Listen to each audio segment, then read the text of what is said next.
अहिल्यानगरच्या शेवगाव तालुक्यातल्या वाडगाव थाटे या ठिकाणी वंजारी समाजाला अनुसूचित जमाती प्रवर्गातून आरक्षण मिळावं या मागणीसाठी 3 दिवस तरुणांनी उपोषण सुरू केलेलं आहे।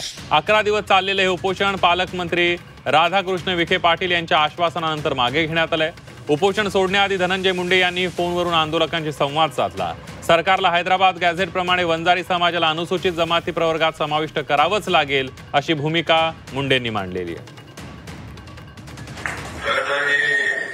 हैदराबादचं गॅजेट निघालं नसतं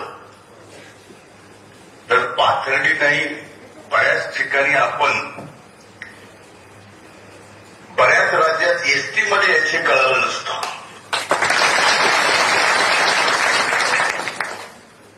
आम्हाला अगोदरच माहित होतं की आपण एसटी मध्ये आहे, कारण तेलंगणाच्या बॉर्डरच्या नजीक पळी आहे। पण आम्ही सर्वांनी म्हणजे साहेब असल्यापासून माहिती, आदरणीय स्वर्गीय मुंडे साहेब असल्यापासून माहिती आहे। अनेक पाहुणे तिकडे असे आहेत की ते एसटी मध्ये आहेत आणि आपण इकडं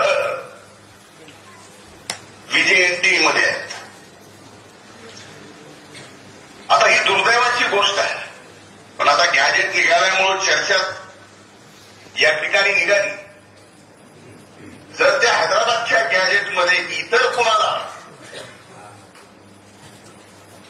आरक्षणाचा फायदा मिळत असेल तर आम्हाला सुद्धा